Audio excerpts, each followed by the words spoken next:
नमस्कार, मैं प्रभात प्रियदर्शी, आप सभी का प्रियदर्शी आईएएस पर स्वागत है।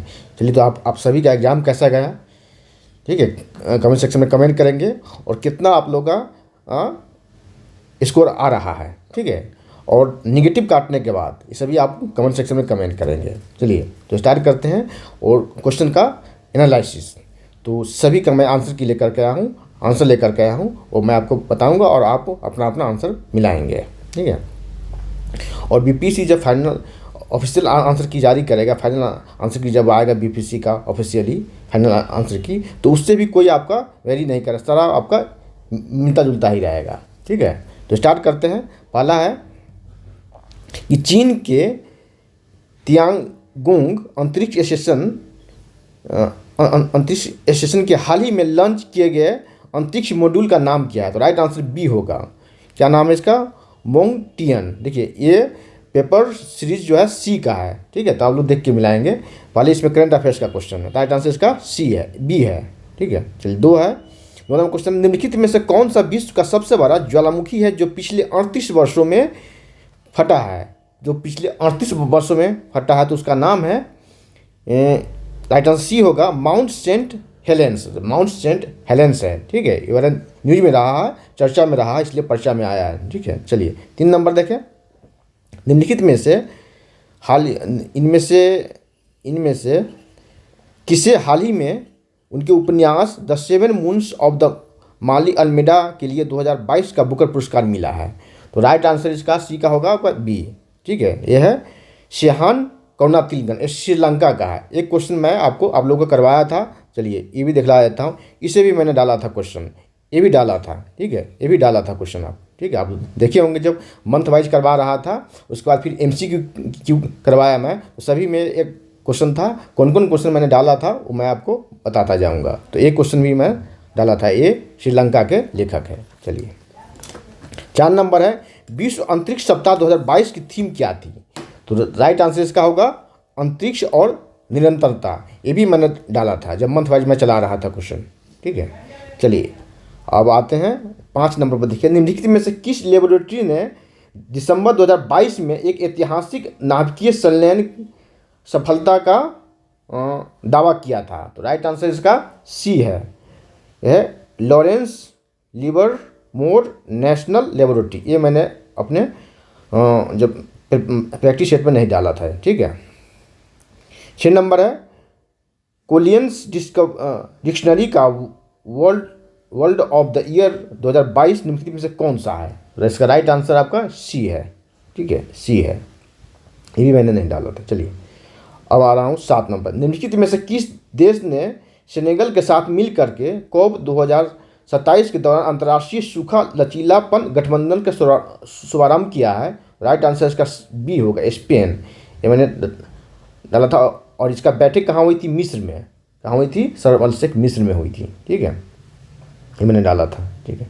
चलिए, अब हम आगे बढ़ रहा हूँ। 8 नंबर पर देखिए, निम्नलिखित में से पहली बार किस देश के दूतावास ने निहोन्सू के लिए GI टैग के लिए आवेदन किया है? तो राइट आंसर होगा ए, जापान। ये मैंने क्वेश्चन डाला था, आप लोग क्वेश्चन देखिए, ये MCQ में भी था और ये मंथ वाइज करवा रहा था, उसमें भी एक क्वेश्चन था, ठीक है। 9 नंबर, निम्नलिखित में से किस अंतरिक्ष एजेंसी ने यह घोषणा की कि उसने इक्वेलेस अंतरिक्ष यान को आगे बढ़ाने के लिए भाप का सफलतापूर्वक उपयोग किया है? तो राइट आंसर इसका होगा ए, राइट आंसर बी होगा इसका, जुक्सा। ए जापान द्वारा जक्सा, ठीक है। 10 नंबर देखें। 10 नंबर है, अक्टूबर 2022 में लॉन्च किए गए टेस्ला ह्यूमैनॉइड रोबोट का नाम क्या है? तो उसका नाम जो है सी, ऑप्टिमस। ये मैंने क्वेश्चन डाला था आप लोगों को जो प्रैक्टिस करवा रहा था तब, ठीक है। आप चलिए आगे बढ़ते हैं। 11 नंबर है, पहला तैरता हुआ सौर ऊर्जा संयंत्र बिहार में किस स्थान पर लगाया गया? तो राइट आंसर होगा आपका बी होगा, दरभंगा के कादिराबाद में, दरभंगा के कादिराबाद में, ठीक है। एक क्वेश्चन मैंने डाला था, ठीक है। चलिए, 12 नंबर है, वर्ष 19-20 के आर्थिक सर्वेक्षण के अनुसार किस जिले की प्रति व्यक्ति आय सबसे कम है? चलिए, इसके मैंने जब आर्थिक सर्वेक्षण करवाया था बिहार का उसमें भी मैंने इसे बताया था, और एमसीक्यू जब इसमें करवाया था उसमें मैंने इसे डाला था शिवहर का। सबसे अधिक पटना का है और सबसे कम शिवहर जिले की है। और यहाँ प्रति व्यक्ति जो है, प्रति व्यक्ति आय जो है सबसे कम है, लेकिन यहाँ जनसंख्या जो है, जनसंख्या घनत्व सबसे अधिक है। यहाँ जनसंख्या घनत्व सबसे अधिक है, सबसे छोटा जिला है, जनसंख्या घनत्व सबसे अधिक है, सबसे कम एनएच शिवहर का ही है। ठीक है, चलिए 13 नंबर है, वर्ष 2020-21 के लिए नीति आयोग एसडीजी रिपोर्ट के अनुसार बिहार राज्य का स्कोर क्या रहा? ठीक है, कितना रहा? इसका राइट आंसर होगा आपका बी। कितना? 100 में से 52 इसका बिहार का स्कोर रहा, 100 में से 52। चलिए 100 में से 52 बिहार का स्कोर रहा। अब है 14 नंबर, खेलो इंडिया महिला टूर्नामेंट में पहली बार किस खेल को शामिल किया गया? तो राइट आंसर होगा आपका ट्रैक साइकिलिंग। किस शामिल किया गया? ट्रैक साइकिलिंग को। ठीक है। 15 नंबर, निम्नलिखित में से किसे अगस्त 2022 में भौगोलिक संकेतक जीआई टैग से सम्मानित किया गया है? तो इसका राइट आंसर 15 का होगा आपका बी। इसका आंसर ई भी हो सकता है कि अगस्त 2022 में मिथिला मखाना को मिल चुका है, बिहार के सिक्की उत्पाद को मिल चुका है बिहार को। और इसे देखें, इसके आप इसका आंसर ई अभी मान के चले। देखिए बिहार का बीपीएससी क्या ऐसे जारी करता है। ठीक है, ऊपर में से कोई नहीं। ठीक है, चलिए 16 नंबर है। 16 नंबर, निम्नलिखित में से किसे वर्ष 2022 में यूनेस्को की विश्व धरोहर सूची में शामिल किया गया है? तो राइट आंसर आपको होगा आपका सी, लंगर सिंह कॉलेज। ये मुजफ्फरपुर में है, लंगर सिंह एलएस कॉलेज, उसी में खगोलीय वेधशाला है, उसे इसे दिया गया। और ये जो है बोध गया स्थित महाबोधि मंदिर को, नालंदा महाविहार को इससे पहले मिल चुका है। ठीक है।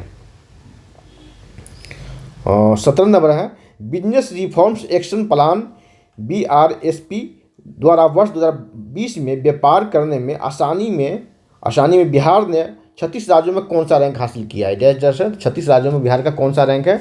राइट आंसर होगा आपका ई होगा। क्यों? उपयुक्त में से कोई नहीं। क्या है राइट आंसर? इसका 26वां है। ठीक है, इसीलिए कोई नहीं है। चलिए, ये भी क्वेश्चन मैंने डाला था आपको टेस्ट, मतलब कि जब प्रैक्टिस करवा रहा था तब, करंट अफेयर्स का। देखिए 18 नंबर है, वर्ष 28 नवंबर 2022 को मुख्यमंत्री नीतीश कुमार द्वारा गंगा जल आपूर्ति योजना का उद्घाटन किस स्थान पर किया गया? तो राइट आंसर इसका राजगीर है। इसे मैं जब मंथ वाइज करवा रहा था बिहार का, नेशनल इंटरनेशनल दोनों में डाला था, और जब MCQ करवा रहा था वहाँ भी मैंने इसे डाला था। ठीक है, ये गया, नवादा, राजगीर, बोध गया, इस जगह पानी से सप्लाई किया जा रहा है गंगा वाटर। कहाँ से? तो मोकामा से, पाइप के द्वारा। तो नीतीश कुमार खुद यहाँ उपस्थित होकर के इसका उद्घाटन किया था। ठीक है, मैंने बोला भी था कि इसे आप देख के जाएंगे, क्योंकि किसी भी योजना को जब मुख्यमंत्री, प्रधानमंत्री और राष्ट्रपति द्वारा, राज्यपाल द्वारा जब उसका उद्घाटन किया जाता है तो उस तरह के क्वेश्चन आते हैं, क्योंकि चर्चा में होते तो पर्चा में आते हैं। मैं जोर देकर बोला था इस पर। ठीक है, चलिए 18 नंबर, निम्नलिखित में से किस एसोसिएशन बोर्ड ने अक्टूबर 2022 में पुरुष महिला खिलाड़ियों के लिए समान वेतन की घोषणा की? Right answer A. ठीक है, अभी तो आप लोग क्रिकेट से जुड़े रहते हैं, मैच देखना ये सब, तो राइट आंसर इसमें तो मैक्सिमम लोग सही मारे होंगे ये। ठीक है, ये क्वेश्चन भी मैंने डाला था। ठीक है, 20 नंबर है, पिछले 10 वर्षों में राज्य का शहरीकरण बहुत तेजी से बढ़ा है। 2011 की जनगणना के अनुसार बिहार में शहरीकरण का स्तर डैश डैश डैश प्रतिशत था, जो बढ़ करके वर्तमान में इतना हो गया था। राइट आंसर इसका होगा सी। ठीक है, एक क्वेश्चन मैं आपको 2 बार करवाया था। ठीक है, एक क्वेश्चन 2 बार करवाया था। एक क्वेश्चन मैं आपका बिहार का जब आर्थिक सर्वेक्षण करवाया था उसमें भी क्वेश्चन डाला था, और MCQ में भी डाला था, आप लोग देखे होंगे। ठीक है, किस नंबर, निम्नलिखित में से किस केंद्रीय मंत्रालय ने हाल ही में 2022 में युवा 2.0 योजना का शुभारंभ किया है? तो यह शिक्षा मंत्रालय है। इसके लिए भी मैंने जो देकर बताया था कि चर्चा में रहा। ये क्या है? 30 वर्ष से कम उम्र के लेखकों को प्रोत्साहन देने के लिए ये योजना चलाया गया था। ठीक है, युवा 2.0 योजना का किस लिए, अगर पूछ दिए कि किस लिए चलाया गया था आगामी एग्जाम में, तो आप ध्यान रखें 30 वर्ष से कम उम्र के युवा लेखकों को प्रोत्साहन के लिए। ठीक है, और इस पर मैंने जोर देकर बोला था कि क्वेश्चन आने की संभावना है। 22 नंबर है, गृह मंत्रालय ने नवंबर 2022 को देश की कितनी भाषाओं की फील्ड वीडियोग्राफी के साथ भारतीय मातृभाषा सर्वेक्षण कार्य को पूरा किया? राइट आंसर होगा इसका 22 का बी, 22 का बी, 576 भाषा। देखिए इसे कहा था 500 के, कुछ आप लोग बचपन से पढ़ते आए होंगे। भारत में मातृभाषा, भारत में जो है भाषाओं की संख्या काफ़ी है, तो करीब 1000 के आसपास भाषा है भारत में। लेकिन कुछ भाषाओं को, इतनी भाषाओं को, मातृभाषाओं को वीडियोग्राफी के साथ भारतीय मातृभाषा सर्वेक्षण कार्य को पूरा किया गया, तो है 576 भाषा। ठीक है, भाषा के रूप में भी विविधताओं का देश है भारत। ठीक है, 23 नंबर है, निम्नलिखित में से किस समिति ने 1 जनवरी 2026 से पूर्ण मूल्य निर्धारण स्वतंत्रता की सिफारिश करते हुए गैस मूल्य निर्धारण पर एक रिपोर्ट प्रस्तुत की? उस समिति का नाम क्या है? उस समिति का नाम है कीट पारिक समिति। क्या नाम है? कीट पारिक समिति। ठीक है, चलिए 24 नंबर, निम्नलिखित में से किस शहर को स्वच्छ सर्वेक्षण 2022 के अनुसार 5 सितारा कचरा मुक्त शहर को सम्मिलित नहीं किया गया? देखिए यहाँ सम्मिलित नहीं किया गया। यहाँ पर आप लोग जब क्वेश्चन पेपर जब भी बनाते हैं, मैं पिछली बार जोर देकर बोला था, जब क्वेश्चन में रहा कि नहीं, हाँ कोई नहीं ऐसा असत्य, तो पहले उसको अंडरलाइन कीजिए फिर क्वेश्चन बनाइए। तो इसमें इसका राइट आंसर होगा आपका भोपाल को नहीं मिला है। ठीक है, नवी मुंबई, सूरत इस सब को मिला है, लेकिन भोपाल जो है इसमें नहीं है। ठीक है, 25 नंबर है, ये तो हो गया 24 में। चलिए कि प्रधानमंत्री ने निम्नलिखित में से किस स्थान पर पहला ग्रीनफील्ड हवाई अड्डा डोनी पोलो हवाई अड्डे का उद्घाटन किया? ठीक है, इसका राइट आंसर आपका होगा ई भी हो सकता है। बीपीएससी क्या मानता है उस पर डिपेंड करता है, क्योंकि अगर ईटानगर को मारे तो वो सही हो सकता है, क्योंकि ईटानगर से करीब 14 किलोमीटर की दूरी पर है। ये मैं जब मंथ वाइज करेंट अफेयर्स करवा रहा था तो उसमें मैं जोर दे के बताया था कि ईटानगर से 14 किलोमीटर की दूरी पर है। उस जगह का नाम है होलोंगी। होलोंगी इस जगह का नाम, क्या नाम है? होलोंगी। ठीक है, होलोंगी इस जगह का नाम है, होलोंगी। अगर होलोंगी इसमें से कोई नहीं है तो आंसर होगा ई होगा, उपयुक्त से कोई नहीं।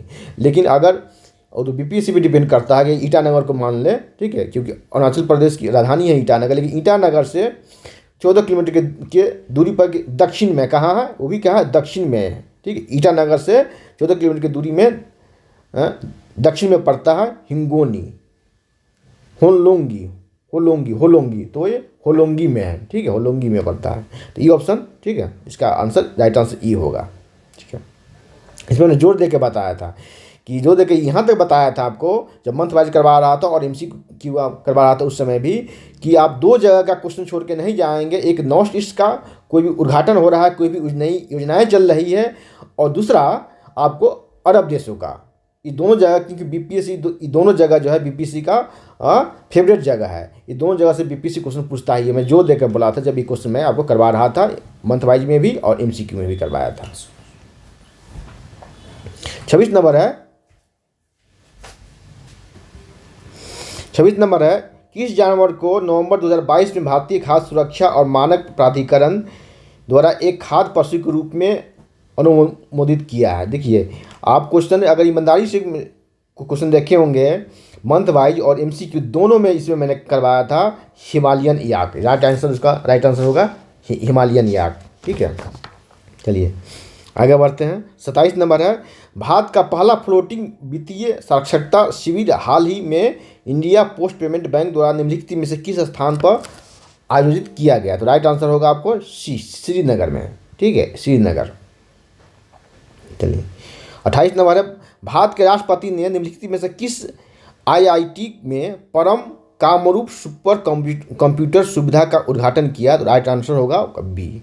ये जिसने भी बनाया है ये क्वेश्चन पेपर उसका बहुत सही लग रहा। ठीक है, अच्छे से बनाया, क्योंकि यहाँ देखिए परम कामरूप है। कामरूप शब्द ही लग रहा है कि आपका असम का शब्द है कामरूप, कामरूप का मखिया। ठीक, कामरूप शब्द लग रहा है, तो परम कामरूप। और असम में एक ही IIT है जिसका नाम है गुवाहाटी IIT।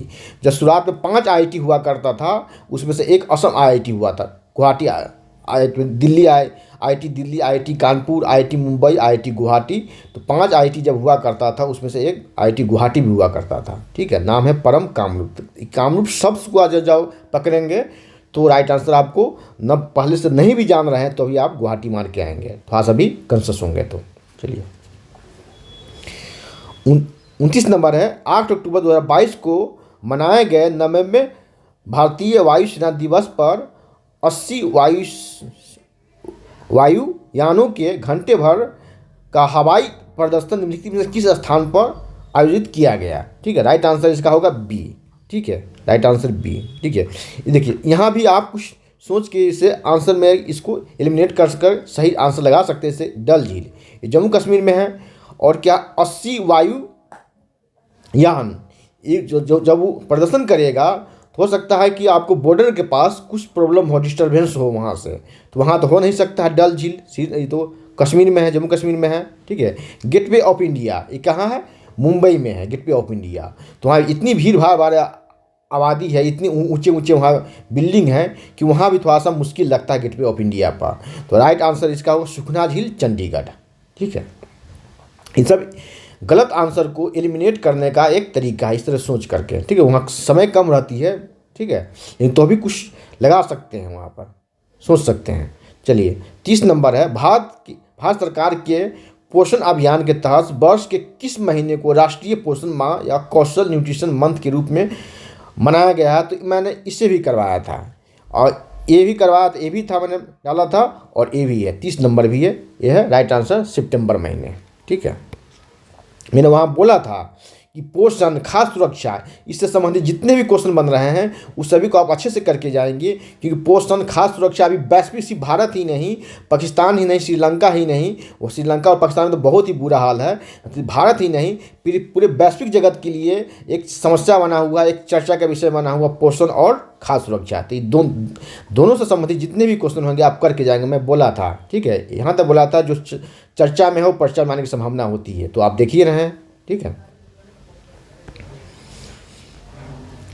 31 नंबर, म्यांमार के साथ भारत के किन राज्यों की सीमाएं लगती है। तो राइट आंसर इसका होगा सी। ये तो आगे ज्योग्राफी का। अरुणाचल प्रदेश, जब ऊपर से चलेंगे, ऊपर देखेंगे आप, ठीक है, मैप में, तो आप बाएं से दाएं चले आप तो पहला आएगा अरुणाचल प्रदेश, फिर नागालैंड, फिर मणिपुर, तब मिजोरम आएगा। राइट आंसर आपका। जब भी मैप का क्वेश्चन देखते हैं तो थोड़ा सा आंख बंद करके विजुअलाइज कीजिए, वहाँ दाएं से बाएं चलिए, बाएं से दाएं चलिए, या नॉर्थ टू ईस्ट, या ईस्ट टू नॉर्थ, या ईस्ट टू वेस्ट, या वेस्ट टू ईस्ट चलिए, तो आपका क्वेश्चन फटाक से बन जाएगा। चलिए 32 निम्नलिखित में से कौन सा समुद्री जैव विविधता के दृष्टिकोण से दुनिया का सबसे समृद्ध क्षेत्र है, जिसमें ज्वार नदमुख, समुद्र तट, निकटवर्ती पर्यावरण के जंगल, समुद्री घास, प्रवाल भित्तियाँ, नमक, दलदल, इस सभी मैंग्रोव वन, 21 द्वीप इसमें शामिल है। तो इसका राइट आंसर होगा आपका 21 द्वीप शामिल है। ठीक है, तो राइट आंसर होगा आपका मन्नार की खाड़ी होगी, क्योंकि ये क्या बोल रहा है, ज्वार नदमुख। तो ज्वार नदमुख जो है सुंदरबन में नहीं मिलेगा आपको, मन्नार की खाड़ी में ही मिलेगा। ठीक है, ये भारत के पश्चिमी तटों पर ज्वार नदमुख मिलता है, इससे पढ़ेंगे। ये एस्चुरी से कहा जाता है, क्योंकि डेल्टा जो बनता है भारत के पूर्वी तटों पर बनता है, और ज्वार नदमुख जो है जिसे एस्चुरी कहा जाता है पश्चिमी तटों पर बनता है। ठीक है, तो राइट आंसर मैंग्रोव वन भी, दलदल भी है, प्रवाल भित्तियाँ भी, समुद्री घास भी। तो राइट आंसर आपका सी होगा यहाँ से। ठीक है, इसी से आप पकड़ सकते हैं, ज्वार नदमुख से। ठीक है, और 33 नंबर है, कोपेन के वर्गीकरण योजना के अनुसार उत्तर प्रदेश, देखिए उत्तर प्रदेश और बिहार के किस जलवायु क्षेत्र में आते हैं। राइट आंसर होगा आपका 33 का राइट आंसर सी होगा। ठीक है, राइट आंसर सी होगा। दोनों बिहार को 2 क्षेत्रों में बांटा गया है, उत्तर और दक्षिण में, लेकिन यहाँ उत्तर प्रदेश और बिहार को पूछ रहा है, तो दोनों इसमें CWG में आता है। 34 नंबर देखें, 34 नंबर है, भारत की क्षेत्रीय सीमा तट से कितनी समुद्री मील की। राइट आंसर इसका होगा ए, 12 समुद्री मील है। ठीक है, ये तक फैली रहती है। ठीक है, चलिए इसमें 12 होता है, 24 होता है, 200 कुछ होता है, 200 समुद्री मील तक होता है, वो अलग अलग है। चलते हैं, ये इसका राइट आंसर होगा 12 समुद्री मील। चलिए 35 नंबर, भारत में निम्नलिखित में से कौन सी नदी घाटी कोयले के भंडारों में समृद्ध है। तो राइट आंसर होगा सी होगा, ये जो भी आंसर मारा है, सही मारा है। इसका राइट आंसर सी होगा, दामोदर नदी घाटी। यहाँ क्या है, कोयले के भंडारों से, कोयले के भंडार यहाँ तो कोयले का उत्पादन भी ज़्यादा होता है, ठीक है। और यहाँ इसीलिए वहाँ ये जो है दामोदर नदी घाटी जो है ये मृत नदी, मरी हुई नदी बन चुकी है। बायोलॉजिकल रूप से, जैविक रूप से मृत नदी से घोषित किया गया। बहुत ज़्यादा, सबसे ज़्यादा प्रदूषण दामोदर नदी में है, ठीक है। चलिए अब 36 नंबर है, भारत में चीनी उद्योग के बारे में निम्नलिखित में से कौन सा कथन सही है। महाराष्ट्र देश में अग्रणी चीनी उत्पादक के रूप में उभरा है। बी है, उत्तर प्रदेश चीनी का दूसरा सबसे बड़ा उत्पादक राज्य है। और सी है, यह वजन कम करने वाला उद्योग है। और डी है, उपयुक्त में से कोई नहीं। लास्ट आंसर है ई, उपयुक्त में से डी है, उपयुक्त में से एक से अधिक, और ई है उपयुक्त में से कोई नहीं। तो इसका राइट आंसर होगा आपका डी, उपयुक्त में से एक से अधिक, ठीक है। क्योंकि ये वजन कम करने वाला भी उद्योग है। जैसे गन्ना है, ठीक है, गन्ने को जो पेराई किया जाता है, उसको रस निकलता है, फिर उससे चीनी बनाया जाता है, ठीक है, उसका वजन कम हुआ था, ठीक है। तो राइट आंसर इसका। और महाराष्ट्र देश में अग्रणी चीनी उत्पादक में उभरा है, ये भी सही है। उत्तर प्रदेश चीनी का दूसरा सबसे बड़ा उत्पादक है, ये भी सही है, ठीक है। राइट आंसर डी होगा। नहीं, राइट ए और सी आंसर इसका राइट आंसर होगा दोनों। तो ए और सी का राइट आंसर होगा डी, एक से अधिक।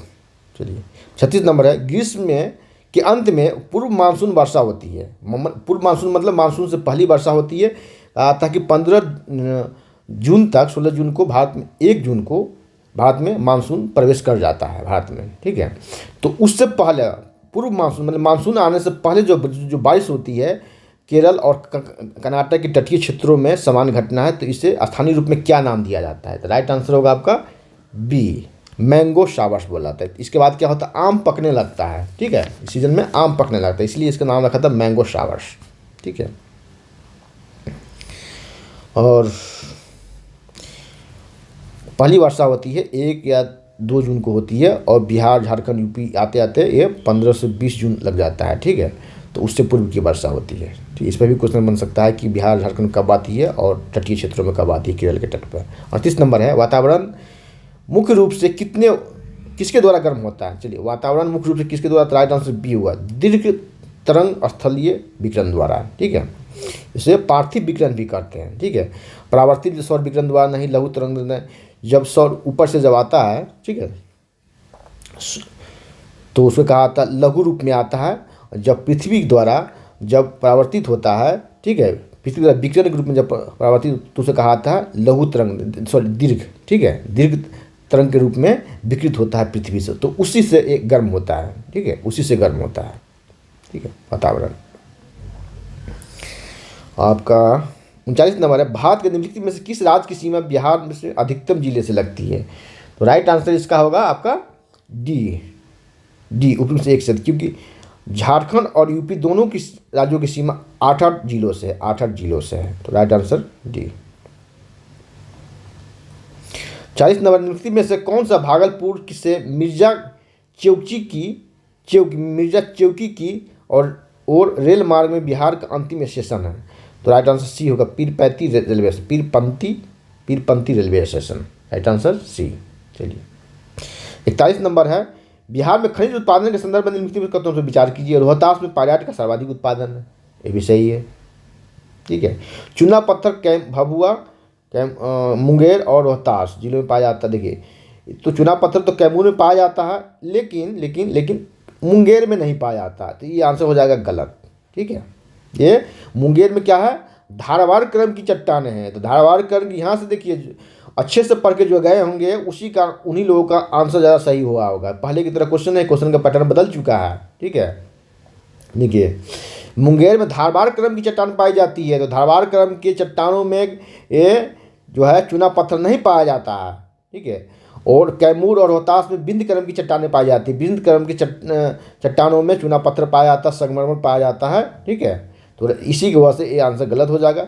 जमुई जिले में सोने के भंडार पाए गए हैं। और 66वें बीपीएससी पीटी एग्जाम में भी पूछा था कि किस जिले में सोने के भंडार पाए गए हैं। राइट आंसर होगा आपका बी, ए और 3, ठीक है, ए और 3 इसका राइट आंसर होगा, ठीक।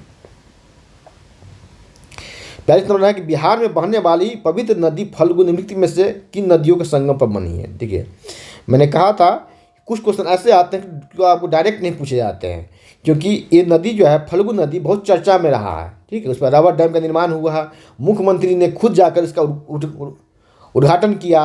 मैंने पहले भी कहा था जो चर्चा में पर्चा मारने की संभावना ज़्यादा होती है उससे। ठीक है, तो इसमें मुख्यमंत्री ने खुद इसका उद्घाटन किया था रबर डैम का।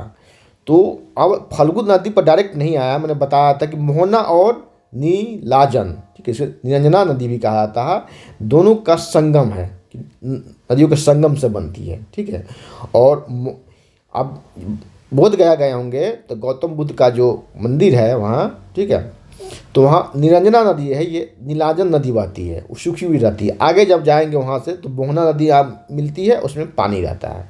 तो मोहना और नीलाजन नदी, निरंजना नदी भी कहा था। ठीक है, तो राइट आंसर बी होगा। 43 नंबर, बिहार में निम्नलिखित में से किस स्थान पर पहली बार चाय बागानों की स्थापना की? राइट आंसर होगा सी, ठाकुरगंज। 44 नंबर, बिहार में के निम्नलिखित जिलों का आरोही दशकीय जनसंख्या वृद्धि की, ये मैंने क्वेश्चन करवाया था आप लोगों को। ठीक है, और ये क्वेश्चन के बारे में भी बताया था, बहुत छूट गया बताना। ठीक है, ये इसे भी मैंने करवाया था। ठीक है, चलिए यहाँ देखिए, इसे मैंने जब बिहार स्पेशल करवा रहा था तो इस क्वेश्चन को मैंने करवाया था। ठीक है, सबसे अधिक मधेपुरा, एक ही आप आंसर ऑप्शन देख करके मार देते, मधेपुरा में सबसे ज़्यादा दशकीय जनसंख्या वृद्धि हुई है। ठीक है, सबसे कम गोपालगंज में। ठीक है, चलिए 45 नंबर है कि बिहार में कृषि आधारित उद्योगों में किस खाद्य उद्योग का प्रभुत्व है? तो राइट आंसर होगा इसका अनाज आधारित उद्योग। ठीक, अनाज आधारित उद्योग, जैसे बिस्किट हो गया, आटा हो गया, ब्रेड्स हो गया। ठीक है, तो इस तरह के उद्योग आधारित इसकी ज़्यादा प्रभुत्व। चीनी गन्ना उद्योग जो, चीनी उद्योग जो है, अब तो चीनी उद्योग बिहार में जर्जर अवस्था है, बहुत सारे चीनी उद्योग तो बंद हो गया। अभी न्यूज में आया था कि 2 चीनी उद्योग हाल फिलहाल बंद हुए, सीतामढ़ी का भी चीनी मिल बंद कर दिया गया है। ठीक है, तो अनाज आधारित उद्योग, जैसे कि अब मेगा फूड पार्क, इस तरह से भी इससे आप क्वेश्चन बना सकते थे कि मुजफ्फरपुर में मेगा फूड पार्क की स्थापना हुई है। ठीक है, उस तरह के कई फूड पार्क की स्थापना बिहार में की जा रही है। बिस्किट जो बन रहा है ये अनाज आधारित उद्योग ही, आटा बन रहा है, बेसन मैदा सब क्या है, अनाज आधारित उद्योग ही है। ठीक है, और हाजीपुर में भी देखेंगे तो बड़ा बड़ा बिस्किट कंपनी सब है। कोल्ड ड्रिंक तो अनाज आधारित उद्योग में आपको, और अनाज आधारित उद्योग में आपको ये आ जाएगा, आपको इथेनॉल भी आ जाएगा, जो कई जिलों में से पूर्णिया में, आप यहाँ भोजपुर में आ रहा है। इस समय देखे होंगे कि इस पर प्लांट बैठाया जा रहा है इथेनॉल के उत्पादन, इसमें पेट्रोल में मिलाया जाएगा। अब तो 20% तक मिलाने की बात मंजूरी मिल गई है कि पेट्रोल में इथेनॉल को 20% तक लिया जा सकता है। सब सुनते रहिए, जो मैं बोल रहा हूँ डायरेक्ट नहीं, इनडायरेक्ट में कहीं ना कहीं आपको क्वेश्चन में टकराएगा। ठीक है, तो अनाज आधारित उद्योग होगा। ठीक है, और चलिए 46 नंबर है कि अटोक में अपनी पहाड़ी यात्रा के अंत में सिंधु नदी अफगानिस्तान में किस नदी से जुड़ती है? राइट आंसर होगा बी, काबुल नदी से जुड़ती है। चलिए सिंधु से सतलज और ब्रह्मपुत्र, इस पर मैंने बहुत बोला था कोई जब एमसीक्यू करवा रहा था कि सिंधु सतलज और ब्रह्मपुत्र जो है हिमालय से पूर्व की नदी, हिमालय से पहले की नदी है। ठीक है, अब आइए देखें 47 नंबर, निम्नलिखित में से कौन सा विश्व में सुप्रचारित वन जीव अभियान है जिसे 1973 में शुरू किया गया था? राइट आंसर होगा आपको प्रोजेक्ट टाइगर। और वन जीव संरक्षण अधिनियम 1972 के द्वारा, कौन सा इसका नाम था? वन जीव संरक्षण अधिनियम 1972 के द्वारा 1973 में स्थापित किया गया प्रोजेक्ट टाइगर। चलिए 48 नंबर, क्षोभ मंडल के बारे में निम्नलिखित में से कौन सा कथन सत्य है? ठीक है, जब मैं ज्योग्राफी का 5 सेट करवाया था उसमें मैं इस क्वेश्चन के बारे में मैं बतलाया था, और इसे भी बतलाया था, एक क्वेश्चन भी मैंने आपको करवाया था। ठीक है, अब देखेंगे इसे। ठीक है, ये क्वेश्चन मैंने करवाया था मंथ वाइज भी, जब टाइगर रिजर्व के बारे में मैं पढ़ा रहा था तो उसमें पूरे इसको बतलाया था इसके बारे में। ठीक है, और इससे भी मैं ज्योग्राफी का 5 सेट में करवाया था, आप देखे होंगे क्वेश्चन में भी डाला गया है, फेसबुक में और यूट्यूब पर डाला गया है, तो इसके बारे में मैंने बतलाया था। ठीक है, क्षोभ मंडल के बारे में निम्नलिखित में कौन सा कथन सत्य है? तो राइट आंसर होगा इसका, पहले ये ऑप्शन देखिए, इस परत का तापमान ऊंचाई के साथ बढ़ता है, ये तो गलत है, जो जिसने बनाया सही बनाया है। दूसरा, इसकी औसत ऊंचाई 13 किलोमीटर सही है, ठीक है। विषुवत रेखा पर अधिक होता है, ध्रुव पर कम होता है। यह वायुमंडल की सबसे ऊपरी परत है, ये भी गलत है, ठीक है। तो राइट आंसर होगा बी, ठीक है। सबसे ऊपरी परत बहिर्मंडल है। क्या ऊंचाई के साथ तापमान बढ़ता है, एक आप इसे आप याद कर ले, डी डी डी डी, ठीक है। 4 लेयर है। तो सबसे नीचे क्या है, समताप मंडल है, सॉरी सबसे नीचे क्या है, क्षोभ मंडल, सबसे नीचे क्षोभ मंडल है, क्षोभ मंडल है। क्षोभ मंडल में टेम्परेचर डिक्रीज करेगा, क्षोभ मंडल में टेम्परेचर डिक्रीज करेगा, और फिर जाएगा क्षोभ मंडल के बाद क्या है, समताप मंडल है। समताप मंडल में क्या होगा, वहीं पर आपको ओजोन लेयर है, हवाई जहाज से उसी में उड़ता है। क्षोभ मंडल में सबसे जितनी भी घटनाएं होती, वायुमंडलीय घटनाएं, आंधी तूफान बारिश, सब क्षोभ मंडल में ही होती है। और उसके बाद जाएगा समताप मंडल में, तो टेम्परेचर इंक्रीज करेगा, ठीक है, ऊंचाई बढ़ने पर। फिर जाएगा मध्यम मंडल में, तो डिक्रीज करेगा ऊंचाई बढ़ने पर। फिर जाएंगे बहिर्मंडल में, तो ऊंचाई बढ़ने पर इंक्रीज करेगा, ठीक है। तो ये अगर रिलेशन आपको याद है तो कुछ ये मैंने बतलाया था, डी डी ए रिलेशन, ठीक है। तो क्षोभ मंडल में ऊंचाई बढ़ने पर टेम्परेचर घटता है, डिक्रीज करता है, यहाँ बढ़ता है, तो राइट आंसर आपको बी होगा। 49 नंबर है, पेंजिया से टूटे हुए दक्षिणी महाद्वीप को क्या कहा जाता है। दक्षिणी महाद्वीप को गोंडवाना कहा जाता है, और उत्तरी महाद्वीप को अंगारा लैंड कहा जाता है। यह गोंडवाना लैंड उसको कहा जाता है, उत्तरी को कहा जाता है अंगारा लैंड, ठीक है। और बीच और वहाँ जो जलीय स्थल था उसे कहा था पेंजिया कहा जाता था, और पेंजिया और जो स्थल था उसे कहा जाता था पेंथलासा, पेंजिया पेंथा, तो ये पेंथलासा का भाग, फिर अच्छा पेंजिया, तो क्या है ये, पेंजिया से टूटे हुए, हाँ पेंजिया जो जलीय भाग था उसे पेंथलासा कहा जाता था, ठीक है, पेंथलासा। तो पेंजिया 2 भागों में टूटा, एक भाग का नाम पड़ा अंगारा लैंड और दूसरे का गोंडवाना लैंड। तो भारत गोंडवाना लैंड का हिस्सा है, भारत किसका हिस्सा है, गोंडवाना लैंड का हिस्सा, याद रखेंगे, ठीक है। चाइना जो है वो अंगारा लैंड का हिस्सा है, ठीक है, चाइना अंगारा लैंड का हिस्सा है। चलिए 50 नंबर है, आर्कटिक क्षेत्र और अंटार्कटिका महाद्वीप किसके निकट है। राइट आंसर होगा ए, उत्तर और दक्षिणी ध्रुव, उत्तर और दक्षिणी ध्रुव। 51 नंबर है, किसमें परिवर्तन के कारण रंध्र खुलते या बंद होते हैं। राइट आंसर होगा ए, किसके कारण, तो कोशिकाओं में पानी की मात्रा के कारण, ठीक है, रंध्र खुलते और बंद होते हैं। 52 नंबर है, क्लोरोफिल सूर्य के प्रकाश डैश तरंगदैर्घ्य को अवशोषित करते हैं। राइट आंसर होगा आपका बी, लाल और नीले प्रकाश को। 53 नंबर, निम्नलिखित में से कौन सा मेल सही नहीं है, पहले इसका अंडरलाइन करें, ठीक है, कौन सा मेल सही नहीं है। तो राइट आंसर होगा आपका इसका होगा सी, राइट आंसर होगा सी। आधार के पास शाखाओं के साथ मोटा, कठोर या तना पेड़ कहलाता है, नहीं, राइट आंसर होगा आपका सी। 54 नंबर है, सक्शन पुल के कारण पेड़ों में पानी बहुत ऊंचाई तक पहुंच जाता है, इसका कारण क्या है। तो इसका राइट आंसर होगा आपका ए, वाष्पोत्सर्जन के कारण, ठीक है, फ्लोएम, जाइलम फ्लोएम जो होता है उसमें, ठीक है। तो पानी पहुंचता है किसके कारण, तो जाइलम के कारण, तो वहाँ वाष्पोत्सर्जन की क्रिया होती है, तो राइट आंसर ए होगा, ठीक है। आपको 55 नंबर, निम्नलिखित में से कौन सा क्लोरोप्लास्ट का एक लक्षण है जो अन्य लक्षण है जो उसे स्व प्रतिकृति की योग्य बनाता है, प्रतिकृति के योग्य बनाता है। तो राइट आंसर होगा 55 का सी, केवल डीएनए उपस्थित होता है, ठीक है। तो क्लोरोप्लास्ट में केवल डीएनए उपस्थित होता है, आरएनए उपस्थित नहीं होता, आरएनए अब्सेंट होता है वहाँ। चलिए 56 है कि कंकाल के हिस्से जो हड्डियों की तरह सख्त नहीं होते और जो मोड़े जा सकते हैं। राइट आंसर होगा ए, कार्टिलेज उसे कहा जाता है, होता है कार्टिलेज।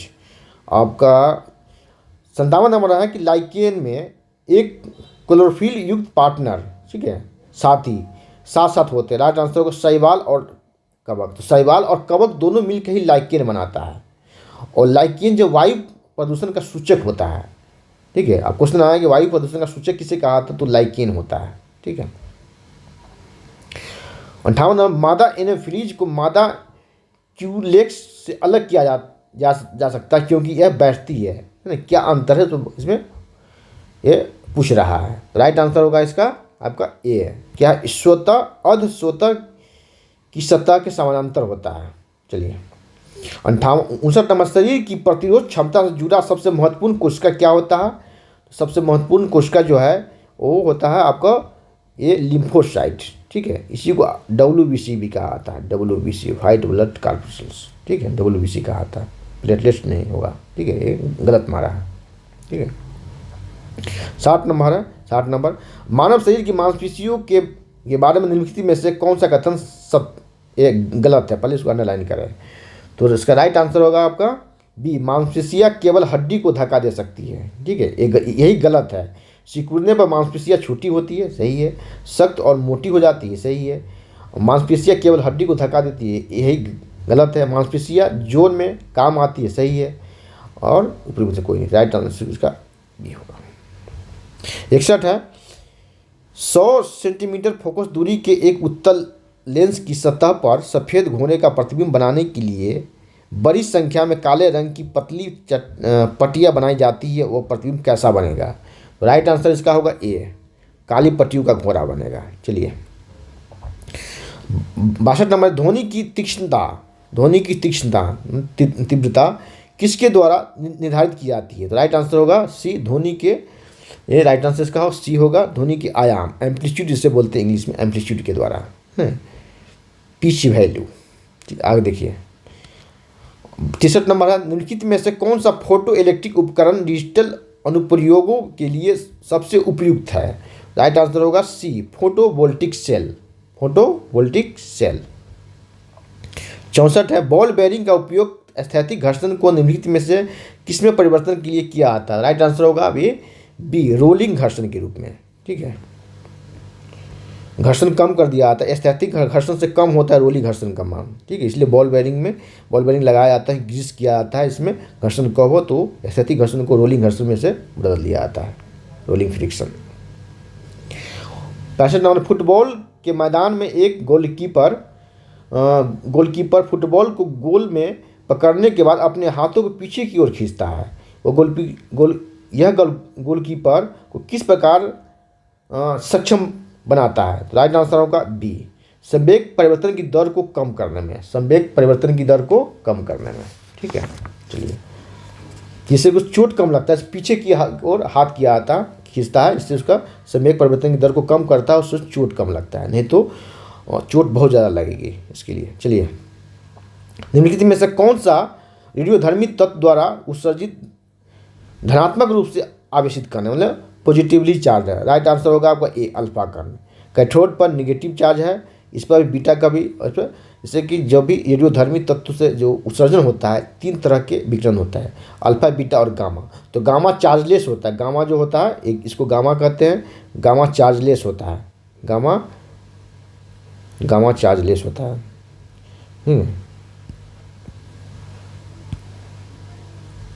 गामा चार्जलेस होता है। ठीक है, गामा चार्जलेस होता है।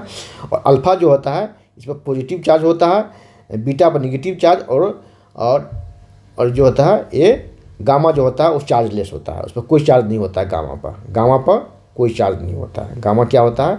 चार्जलेस होता है, चार्जलेस। चार्ज क्या होता है? चार्जलेस, इसमें कोई चार्ज नहीं होता, 0 चार्ज होता है। ठीक है,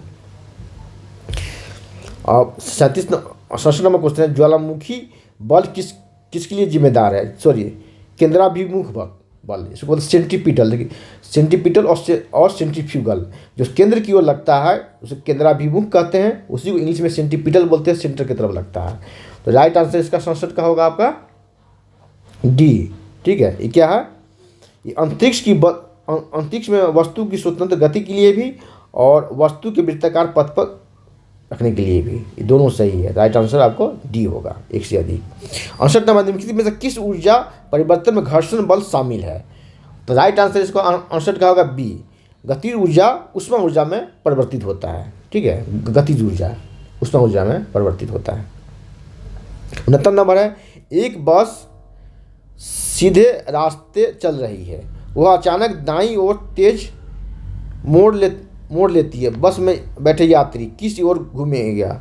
देखिए क्या है, अचानक मोड़ लेती है, ठीक है, दाईं ओर मोड़ लेती है, तो तो बाईं ओर झुक, राइट आंसर होगा ए होगा, 69 का ए होगा, बाईं ओर झुकेगा, ठीक है। 70 नंबर, एक संगीत कार्यक्रम ऑर्केस्ट्रा बजाने से पहले एक सितार वादक तनाव को समायोजित करने की कोशिश करता है, वह स्ट्रिंग को उपयुक्त रूप से बांधता है, ऐसा करके वह क्या ठीक करने की कोशिश करता है? राइट आंसर होगा आपका बी, वह अन्य वाद्य यंत्रों की आवृत्ति के साथ सितार की स्ट्रिंग की आवृत्ति की, ठीक है, राइट आंसर बी होगा।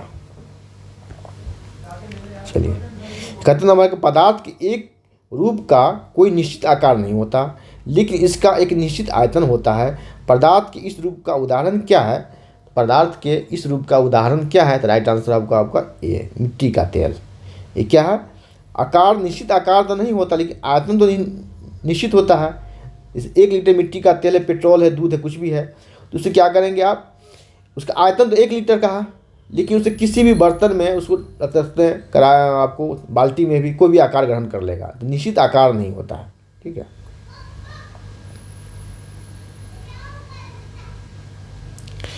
बहत्तर नंबर है, कुछ धातु ऑक्साइड अम्ल और क्षार के साथ अभिक्रिया कर नमक और पानी बनाते हैं, इन्हें उभयधर्मी ऑक्साइड कहते हैं। उभयधर्मी ऑक्साइड का उदाहरण क्या है? तो 72 का राइट आंसर आपका होगा सी आंसर, राइट आंसर, ठीक है।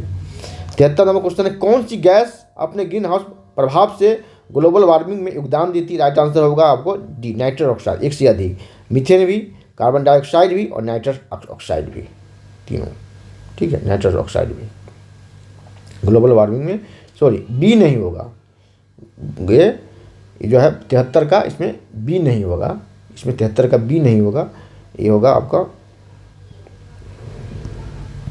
ठीक है, आपको नाइट्रस ऑक्साइड होगा और मीथेन होगा, nitrous oxide methane, carbon dioxide भी होगा, तीनों होगा इसमें, ठीक है, राइट आंसर आपका डी होगा। चलिए 74 नंबर है, अम्ल धातु कार्बोनेट से अभिक्रिया कर कौन सा गैस बनाता है? राइट आंसर होगा आपका 74 का सी होगा, CO2 गैस बनाता है, ठीक है। 75 नंबर है कि दिया है COO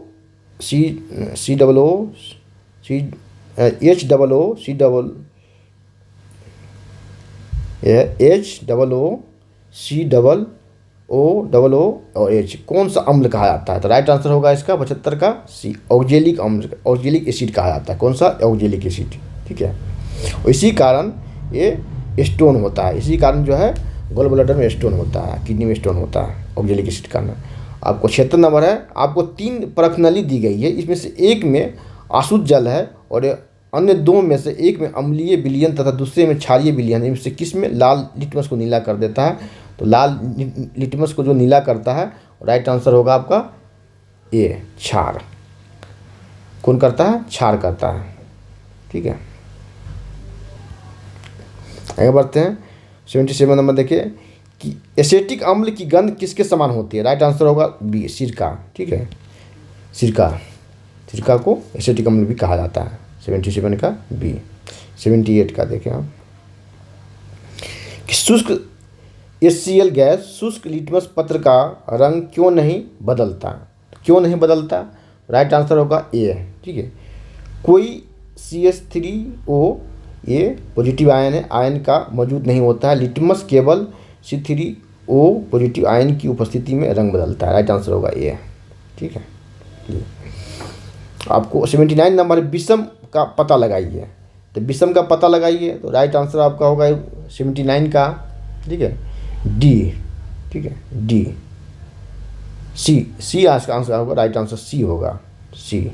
कोयले की सेटिंग होगा, सॉरी सीमेंट की सेटिंग होगा, लेकिन अगर ये कहा जाए तो तीनों में तो केमिकल चेंज हो रहा है, ठीक है, तो राइट आंसर इसका सीमेंट की सेटिंग होनी चाहिए, ठीक है। देखेंगे आगे क्या होगा, जो ऑफिशियल आंसर किया गया। देखिए 80 नंबर है, हीरे और ग्रेफाइट के बारे में कौन सा कथन सत्य है?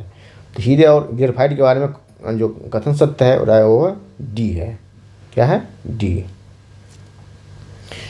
और डी है उपरोक्त में से एक से अधिक। इसके पास क्या है? डी नहीं है, इसका राइट आंसर आपको देखिए, पहले को ऑप्शन देखें, इसके पास समान डिग्री की कठोरता होती है, नहीं, ग्रेफाइट जो होता है मुलायम होता है और हीरा कठोर होता है, तो ये नहीं, ये गलत है, सही बना है इसमें। और आगे क्या है, इसकी विद्युत चालकता समान होती है, ये भी गलत है, विद्युत चालकता समान नहीं होती। इसके पास समान क्रिस्टल संरचना होती है, ये भी गलत है। राइट आंसर होगा आपका ई, उपयुक्त में से कोई नहीं। और 81 नंबर, निम्नलिखित में से कौन सा कथन सत्य है? तो अब देखिए 81 का राइट आंसर होगा आपका एक से अधिक। क्या? प्रत्येक चतुर्भुज एक समानांतर चतुर्भुज है, प्रत्येक चतुर्भुज एक समानांतर चतुर्भुज है, ये सही होगा। ठीक है। प्रत्येक वर्ग एक समचतुर्भुज है, लेकिन प्रत्येक समचतुर्भुज एक वर्ग नहीं होगा, तो क्या है ये भी सही है। प्रत्येक वर्ग एक आयत है, ये भी सही है। तो राइट आंसर होगा आपका 81 का डी होगा। ठीक है, सभी सही है। 82 देखें, 82 रीजनिंग का क्वेश्चन है, 82। ठीक है, तो 82 का राइट आंसर अब इसका होगा आपका सी। ठीक है, चलिए आगे देखें। 83 देखें, शब्द है, 83 के इसमें रीजनिंग का क्वेश्चन है, तो 83 का राइट आंसर आपका ई होगा। क्या? ऊपर में से कोई नहीं। ठीक है। 84 देखें, 84 राइट आंसर होगा आपका ए, 77 होगा 84 का राइट आंसर। 85 का राइट आंसर आपका, 85 का राइट आंसर बी होगा, 428 होगा। चलिए 86 देखें, तो 86 का राइट आंसर आपको सी होगा, उसमें से एक से अधिक राइट आंसर इसका होगा सी। सॉरी नहीं, एक से नहीं, सी होगा राइट आंसर, सी राइट आंसर होगा। 87 देखें, एक आयत का क्षेत्रफल 30 वर्ग सेंटीमीटर है और परिमाप 26 सेंटीमीटर है, तो इसकी भुजाएं कितनी सेंटीमीटर होगी? क्या क्या होगी? तो राइट आंसर इसका 87 का बी होगा। ठीक है, 87 का राइट आंसर बी होगा। ठीक है, राइट आंसर बी होगा कि परिमाप पूछा जा रहा है, तो ऐसे कर देंगे। ठीक है, ये 10 है, 10 है, 3 है, 3 है, 10 दूना 20, 3 दूना 6, 26 हो जाएगा। राइट आंसर होगा ये होगा। चलिए 88 नंबर, एक दुकानदार किसी वस्तु पर, मैथ्स का क्वेश्चन है, तो राइट आंसर इसका होगा सी। ठीक है, 88 का सी होगा आंसर। ठीक है, 88 का सी। 89 का देखिए, 89 राइट आंसर होगा आपका ए आ गया, आपको पॉलिटी का क्वेश्चन आ गया। चलिए, तो इस ऑप्शन देखेंगे इसका, तो दो जो एक राष्ट्रपति जो है ये किसी में नहीं है, सिर्फ क्या ए में है। ठीक है, ए में है। राइट आंसर यहीं से आप देखकर मार सकते हैं, इसे आंसर कर सकते हैं, राष्ट्रपति। ठीक है, ये आपका आंसर ए होगा 89 का। 90 का आंसर होगा, और इसका ये भी आपको क्या है, 3/4 संगठन में बांटता है, कितने बच्चों की करता है। 90 का आंसर डी होगा, उसमें से एक से अधिक। ठीक है, 91 का आंसर होगा आपका, राज्यसभा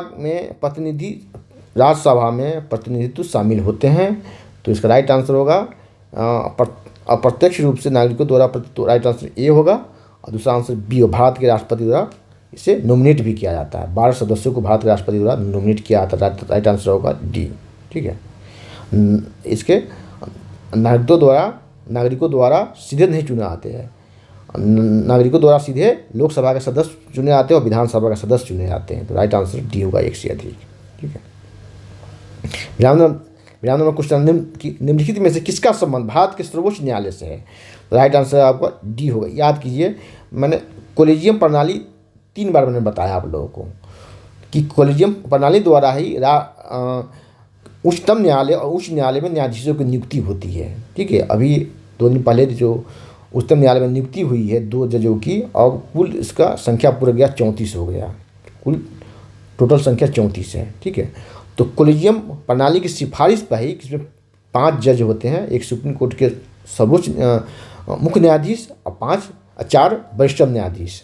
क्या होता है, 5 जज होता है तो 1+4 होता है, एक मुख्य न्यायाधीश और 4 वरिष्ठ न्यायाधीश, वही होते हैं कॉलेजियम सिस्टम में शामिल होते हैं। ठीक है, तो कई बार बताया है। ठीक है, तो मूल अधिकार जानते ही होंगे, पहले से पढ़े होंगे पॉलिटी, मूल अधिकार। अब ए जान रहे होंगे, तो आंसर होगा डी, और साथ में ई भी आंसर है, तो राइट आंसर डी होगा। ए, बी और सी तीनों राइट आंसर है इसका।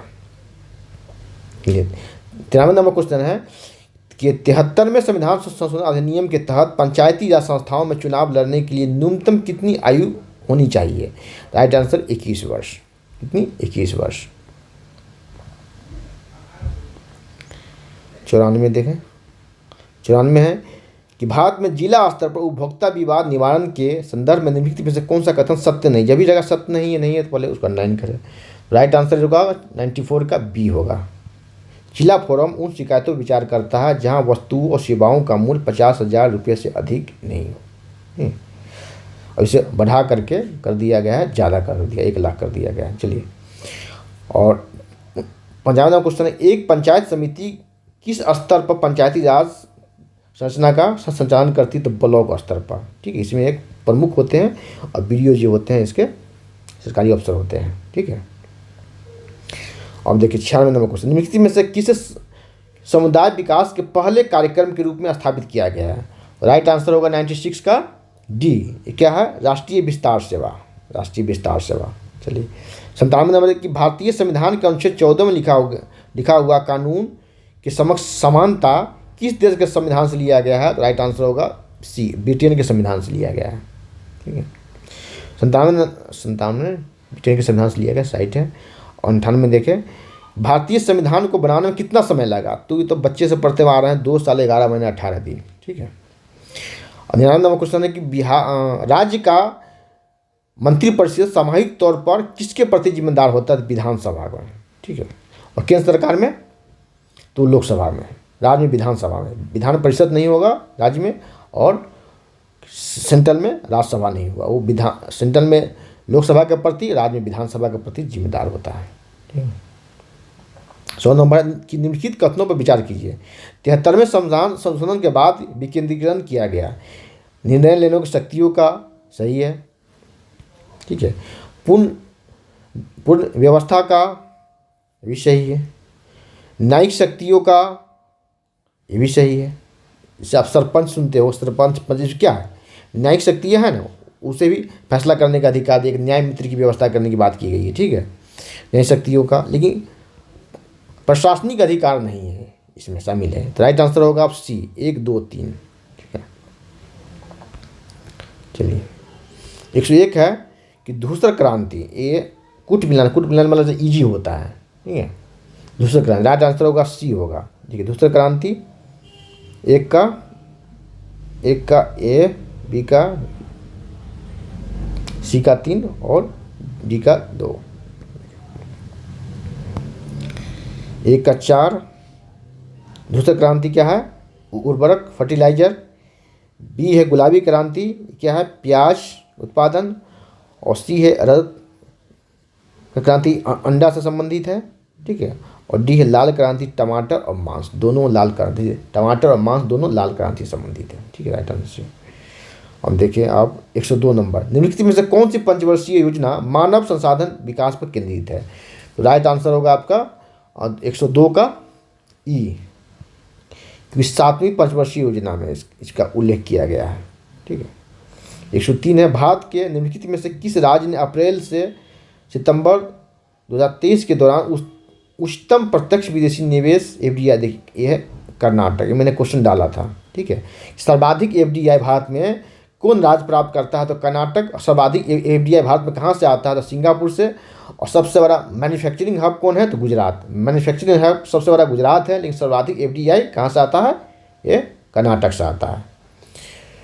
ठीक है, सॉफ्टवेयर क्षेत्र में सबसे ज़्यादा आता है, सेवा क्षेत्र में। देखिए यहाँ 4 नंबर है, किस बजट में वित्त मंत्री ने उदारीकृत विनिमय दर प्रबंधन प्रणाली की घोषणा की? तो 104 का राइट आंसर होगा आपका बी। कब? यूनियन बजट 1993-94 में, union budget 1993-94, right answer B होगा। चलिए, 105 का है कि पंचवर्षीय योजना के उद्देश्य निम्नलिखित में से कौन से है? कौन से इसके उद्देश्य है? तो विकास तो उद्देश्य है ही, पंचवर्षीय योजना के आधुनिकीकरण भी उद्देश्य, आत्मनिर्भरता भी उद्देश्य, लेकिन साहित्य इसका कोई उद्देश्य नहीं है। ठीक है, साहित्य से कोई उद्देश्य नहीं। राइट आंसर क्या होगा? 1, 2, 3 कहाँ आ रहा है? बी। ठीक है, 1, 2, 3 तो आ ही नहीं रहा, है ही नहीं ना, 1, 2, 3, तो राइट आंसर होगा ई, सही मारा है। चलिए, 105 106 देखें, गरीबी रेखा को निर्धारित करने के लिए कौन सा संगठन जो है सर्वेक्षण करता है? राइट आंसर होगा आपका ई हो जाएगा, सो डी, एक से अधिक। कौन कौन? तो एनएसओ तो करता ही है, नीति आयोग की भी रिपोर्ट आती है गरीबी पे, ठीक है। नीति आयोग की रिपोर्ट में बिहार में सबसे अधिक गरीबी और केरला में सबसे कम गरीबी है। चलिए, इस साथ में भारत का व्यापार संतुलन माल एवं सेवाएं दिसंबर 2022 अनंतिम रूप से कितना है? तो 107 का आंसर देखिए, 107 का बी है, 107 का बी, 108। चलिए, 108 है कि SIZ अधिक SEZ स्पेशल इकोनॉमिक जोन कहा आता है, इसका फुल फॉर्म है SEZ अधिकतम, सॉरी SEZ अधिनियम 2005 के उद्देश्य क्या है?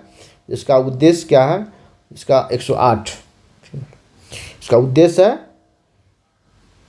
अतिरिक्त आर्थिक गतिविधियां का उत्पादन करना, सही है, वस्तु एवं सेवाओं का निर्यात करना, ठीक है, फिक्स जगह होता है और रोजगार का निर्माण करना। तो राइट आंसर होगा सी होगा।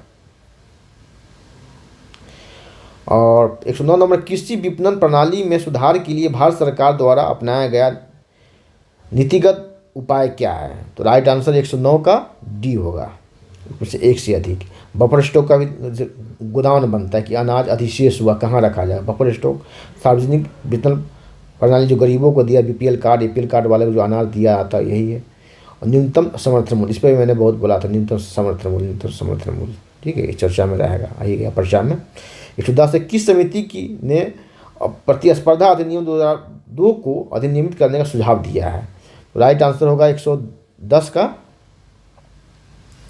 110 का राइट आंसर आपको ए है, इसका है SP राघवन समिति। 111 का है वर्ष 2022-24 के लिए, वर्ष 2020-24 के लिए, सॉरी वर्ष 2020-22 के लिए सबसे कम महिला कार्यबल भागीदारी दर कितने प्रतिशत बिहार में दर्ज की गई है?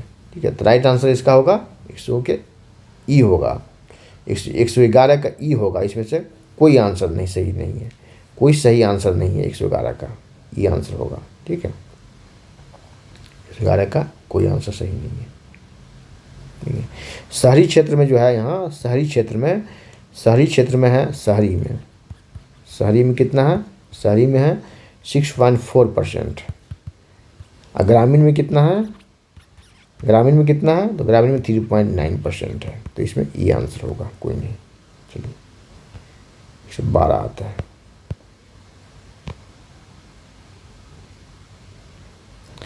अधिकतम कर उद्योग किस जिले में है? तो राइट आंसर इसका होगा ई होगा, ठीक है, राइट आंसर इसका ई होगा, अधिकतम कर उद्योग, राइट आंसर होगा ई होगा, 112 का ई, कोई नहीं, ठीक है। और देखिए, मतलब अधिकतम कर उद्योग मतलब सबसे ज़्यादा उद्योग से कर कहाँ प्राप्त होता है? तो राइट आंसर पूर्णिया में है, किशनगंज में, इधर में, ई नहीं होगा, राइट आंसर ई होगा। चलिए, 113 देखिए आप, 113 है राष्ट्रीय स्वास्थ्य एवं परिवार कल्याण मंत्रालय द्वारा 24 नवंबर 2021 को प्रकाशित राष्ट्रीय परिवार सर्वेक्षण 5 के अनुसार बिहार के लिंग अनुपात में काफ़ी उच्च सुधार हुआ है। यह 2015-16 में कितना था से बढ़कर के 2020-22 में कितना हो गया? राइट आंसर होगा 113 का, 113 का राइट आंसर सी होगा, ठीक है, 113 का राइट आंसर सी है। 162 से 109, एक क्वेश्चन मैंने करवाया था आप लोगों को, ठीक है, एक क्वेश्चन मैंने आपको MCQ में भी 2 बार डाला था, आपको मंथ वाइज करवाया था, बिहार स्पेशल भी करवाया था, वहाँ भी मैं इस क्वेश्चन को मैं बहुत अच्छी तरह से बतलाया था, ठीक है। 14 नंबर है, 114 नंबर, बिहार आर्थिक सर्वेक्षण 2021-22 के अनुसार 2020-21 में बिहार के सकल राज्य घरेलू उत्पाद GSDP की वृद्धि दर कितनी है? तो यही क्वेश्चन भी मैंने आपको बतलाया था। अब 150 क्वेश्चन जब मैं डाला था MCQ का अंत में, सबसे लास्ट में, उसमें भी ये मैंने डाला था, और आपको बिहार स्पेशल की जब आर्थिक सर्वेक्षण करवा रहा तो वहाँ भी इस क्वेश्चन मैंने बतलाया था, ठीक है। क्योंकि चर्चा का विषय इसलिए रहा था, पूरा वैश्विक जगत में जब निगेटिव में जा रहा था तो बिहार में इतना पॉजिटिव में था 2.5, ठीक है। 115 नंबर क्वेश्चन है, निम्नलिखित में से कौन सा बिहार की अर्थव्यवस्था के मामले में सही है? बिहार में अधिकतम प्राथमिक वस्तुओं का उत्पादन होता है, ठीक है, भी अर्थव्यवस्था का व्यावसायिक ढांचा ऊपर से स्थिर है, और सी है भारत में सबसे कम विकास दर में से एक जो 2.5 है। तो राइट आंसर इसको 115 का डी होगा, उपयुक्त में से एक से अधिक इसका आंसर होगा। ठीक है, ये भी सही है, ये भी सही और ये भी सही है। ठीक है,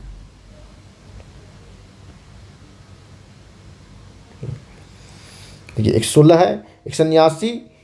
189 जो फिजी में एक गिरमिटिया मजदूर के रूप में काम करने के बाद उस जिले में अपनी पीठ पर तुलसी रामायण की एक प्रति लेकर के आया था, जिसने वह ग्रामीण श्रोताओं को छंद सुनाता था। जहाँ जिस की किसान नेता का जिक्र किया वो क्या है, उसका नाम है बाबा रामचंद्र। ठीक है, रामायण की परिचित एक प्रति छापा था, उसका नाम है बाबा रामचंद्र। ठीक है, आगे बढ़ते हैं। 117 नंबर देखें। ऑल इंडिया हरिजन संघ की स्थापना 1932 में किसके द्वारा की गई? तो महात्मा गांधी द्वारा। इसे तो देखते मारेंगे आप लोग, महात्मा गांधी द्वारा की गई थी। ठीक है, गांधी और अम्बेडकर के बीच में जो समझौता होता है उसके बाद इसकी स्थापना होती है। देखिए, इसकी स्थापना गांधी के द्वारा होती है, जिसके प्रथम अध्यक्ष जो है घनश्याम दास बिरला बनते हैं, याद रखेंगे आप लोग। ठीक है, अगले बार हो सकता है इसका अध्यक्ष पूछ दें। 118 है।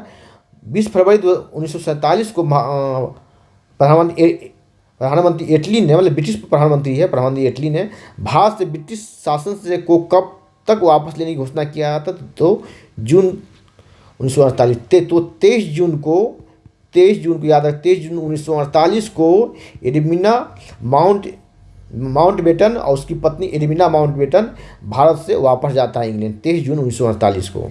ठीक है, 119 नंबर। स्वराज दल की स्थापना बिहार में किसने की? तो श्री कृष्ण सिंह ने की। कब किया था? तो फरवरी 1923 में। मैंने कई बार इस क्वेश्चन में बताया, फरवरी 1923 में किया गया। और जनवरी 1923 में इलाहाबाद में हुआ था, जहाँ मोतीलाल नेहरू और सीआर दास अध्यक्ष बने थे और मोतीलाल नेहरू उसके सचिव बने थे। बिहार में किया था 1 महीना बाद फरवरी में किया गया था। गया में जो विवाद हुआ था काउंसिल में प्रवेश के मुद्दे पर, उसी से संबंधित है। ठीक है, चलिए 128 नंबर देखें। हिस्ट्री का मॉडर्न हिस्ट्री कर। नमक सत्याग्रह के दौरान बिहार के लोगों ने नमक बनाने के साथ साथ सरकार के किस कर का विरोध करने का संकल्प लिया था? तो विकास विरोध, मतलब ये हाथी, ये सब ऊपर से कोई नहीं है। क्या था? नमक कर विरोध और चौकीदारी कर विरोध का संकल्प लिया था। ऑप्शन में नहीं है, तो राइट आंसर होगा ई होगा, ऊपर में से कोई नहीं। ठीक है, ऊपर में से कोई नहीं। 121 कहा, श्री कृष्ण सिंह द्वारा गठित बिहार की नवनिर्वाचित सरकार ने फरवरी 1938 में किस कारण से इस्तीफा दे दिया था? तो ये ऑप्शन है राजनीतिक कैदियों को छोड़ने के कारण नहीं। बी है महात्मा गांधी द्वारा ब्रिटिश के विरुद्ध सत्याग्रह आंदोलन के कारण नहीं। भारत की आज़ादी के आंदोलन में भाग लेने के निर्णय के कारण। तो इसका राइट आंसर है भारत की आज़ादी में के आंदोलन में, ये भी नहीं, राइट आंसर ई होगा। ये क्या किया करके द्वितीय विश्व युद्ध में भारत से अगर विचार किए ही शामिल होने के विरोध में इस सरकार से इसमें अपना इस्तीफा दिया था। भारत में जितने भी प्रांतों में सरकार थी सभी ने अपना इस्तीफा दिया था। ठीक है, और राजनीतिक कैदियों को छोड़ने की बात ही नहीं। छोड़ने की बात तो गांधी जी, जब गांधी में समझौता होता, द्वितीय गोलमेज सम्मेलन में जब गांधी जाते हैं तो वहाँ भी राजनीतिक कैदियों को जो हिंसा में शामिल नहीं था उसको छोड़ने की बात की गई थी। सब राइट आंसर ये होगा। चलिए 122 नंबर।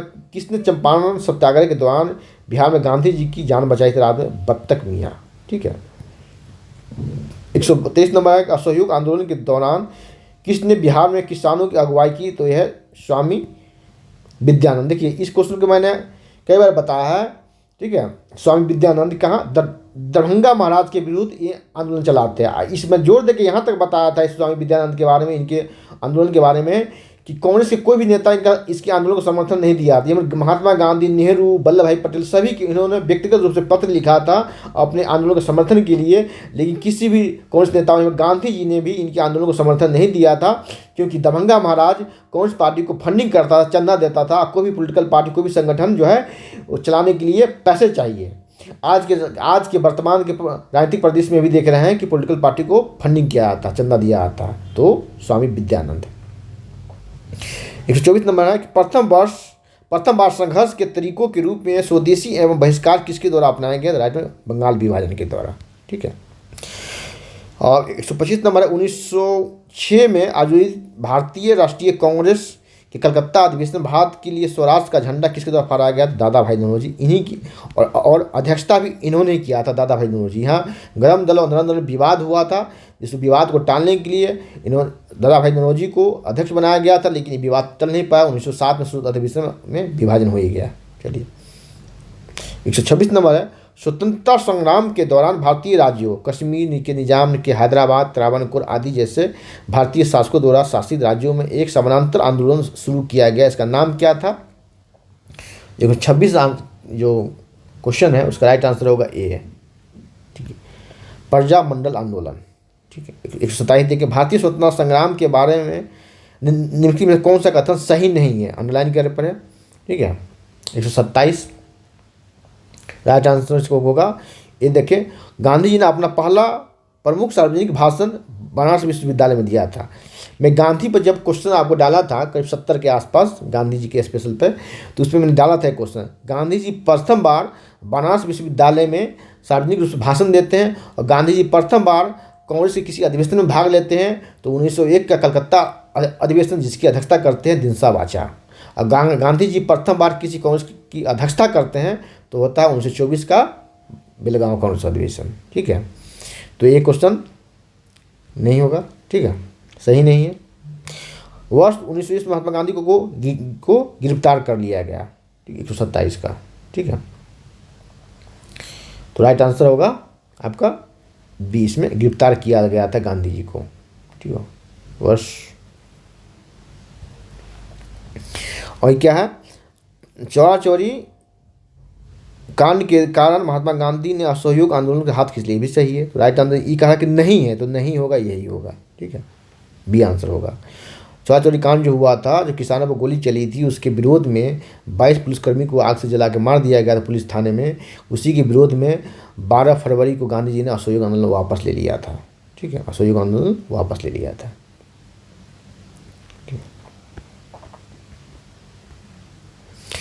128 नंबर है कि अब्दुल कलाम आज़ाद ने किसके द्वारा किस पत्रिका को संपादन किया था? अल हिलाल। ये अब कई बार क्वेश्चन पूछा जा चुका है। 129 नंबर है, 19वीं शताब्दी के अंत में इतिहास के अध्ययन ने भारत में राष्ट्रीयता की भावना पैदा करने में किस प्रकार की मदद किया था? तो 129 का आंसर होगा आपका डी। अब देखिए, यह गौरवशाली अतीत के बारे में लिख करके लोगों को, ये भी सही है, गौरवशाली अतीत के बारे में लिख करके लोगों से उसकी उपलब्धियां पर गर्व करने का आग्रह करके। दूसरा है बी है, ब्रिटिश शासन के तहत दयनीय स्थितियों को बदलने और संघर्ष करने के लिए लोगों से आग्रह करने के लिए भी सही है। इतिहास के पुनर्लेखन करके अंग्रेजों द्वारा भारतीय को पिछड़ा आदि में खुद पर शासन करने के में असमर्थ कर में चित्रित करने में भी सही है। राइट आंसर 1 से अधिक होगा। चलिए 130 नंबर है, नगरों में असहयोग आंदोलन के संदर्भ में कौन सा कथन सही नहीं है? पहले अंडरलाइन करें, इसे सही नहीं है। आंदोलन में केवल उच्च जातियों के अमीरों ने भाग लिया नहीं, इसमें सभी लोगों ने भाग लिया था, किसान, मजदूर, सभी लोगों ने, महिलाओं ने भी इसमें बढ़ चढ़ के हिस्सा लिया था। तो ये सही नहीं है। मद्रास की जस्टिस पार्टी द्वारा भी काउंसिल के चुनाव में बहिष्कार किया गया था। मद्रास की जस्टिस पार्टी तो भी ये सही है। 3 नंबर, हजारों छात्रों ने सरकारी नियंत्रण को स्कूलों को छोड़ दिया गया। अब प्रधानाध्यापकों, शिक्षकों ने इस्तीफा देने क्या सरकारी वकीलों ने भी प्रैक्टिस छोड़ दिया था। राइट आंसर होगा सही नहीं है, तो ए सही नहीं है। ठीक है, ए दोनों राइट आंसर होगा बी। ठीक है, 131 है कि वर्ष 1940 में पटना महिला विद्यालय की स्थापना निम्नलिखित में से किस समाज द्वारा किया गया? तो राइट आंसर होगा B, sisters of the apostolic Carmel द्वारा है। कार्मेल नाम की एक स्कूल भी है। ठीक है, संत कार्मेल। 131 का बी आंसर होगा। चलिए 132 में है, निम्न में से किसने 1947 में भारत और पाकिस्तान के बीच अंतर्राष्ट्रीय सीमाएं खींचने के लिए स्थापित की गई जो सीमा आयोग का नेतृत्व किया? इसका नाम है सीरियल रेडक्लिफ। ठीक है, ये क्वेश्चन तो सभी से बना होगा। ठीक है, 133 नंबर आगे देखें। 133 नंबर, किस बंगाल में महलवारी बंदोबस्त प्रणाली की शुरुआत की गई? देखिए, शुरुआत की बात कर रही है, किसने शुरुआत की? राइट आंसर होगा लॉर्ड हेस्टिंगस होगा। लॉर्ड मैकेंजी इसकी जन्मदाता है। इसकी शुरुआत की बंगाल में, तो लॉर्ड हेस्टिंगस होगा। चलिए 134 से 1940 में विनोबा भावे ने व्यक्तिगत सत्याग्रह कहाँ से प्रारंभ किया? तो राइट आंसर होगा आपका बी, पुनवारा वायला केरल में है। ठीक है। 135 से वर्ष 1918 में मोंटाफोर्ट सुधार में जेम्स मोंटफोर्ट सुधार जिसे भी कहा जाता है, मोंटफोर्ट सुधारों पर कांग्रेस ने एक महत्वपूर्ण रुख अपनाया, जिसके कारण पुराने उदारवादी अवशेष है ना सुप्रू, जयकर और चिंतामणि टूट गए। गठन किया, कौन सा पार्टी का गठन किया था? तो 135 का राइट आंसर बी होगा, Indian national liberal federation. 136 number है कैबिनेट। देखिए इस पर भी मैंने आपको बहुत अच्छे तरीके से बताया था। कैबिनेट मिशन निम्नलिखित में से किसके लिए भारत आया था, भेजा गया था? तो संविधान निर्माण की प्रक्रिया पर बात करने के लिए इसे भेजा गया था। राइट आंसर होगा बी, इसका होगा एक राष्ट्रीय सरकार की स्थापना के लिए, सत्ता का हस्तांतरण के लिए संवैधानिक ढांचा तैयार किया। राइट आंसर बी होगा आपका। ठीक है। और 137 है कि इनमें से किसने हुमायूं को यह प्रस्ताव दिया था कि यदि उसे बंगाल पर अधिकार करने दिया जाए तो वह बिहार को समर्पित कर देगा और 10 लाख दिनार की वार्षिक श्रद्धांजलि अर्पित करेगा? ये किसने कहा था? शेर खान ने। किसने? शेर। राइट आंसर सी होगा। 138 नंबर देखिए विक्रमशिला विश्वविद्यालय किसके द्वारा स्थापित किया? तो ये क्वेश्चन तो लगभग सभी से बना होगा, धर्मपाल से। ठीक है। 140 नंबर निम्नलिखित में इनमें से बिहार का प्रथम राज्यपाल है? तो प्रथम राज्यपाल जो है राइट आंसर होगा इसका 139 का सी होगा, सर जेम्स हेबिट स्टीफन्स। नहीं, राइट आंसर इसका होगा आपको बी सही है इसका, सर मॉरिस गार्टियन हेलमेट।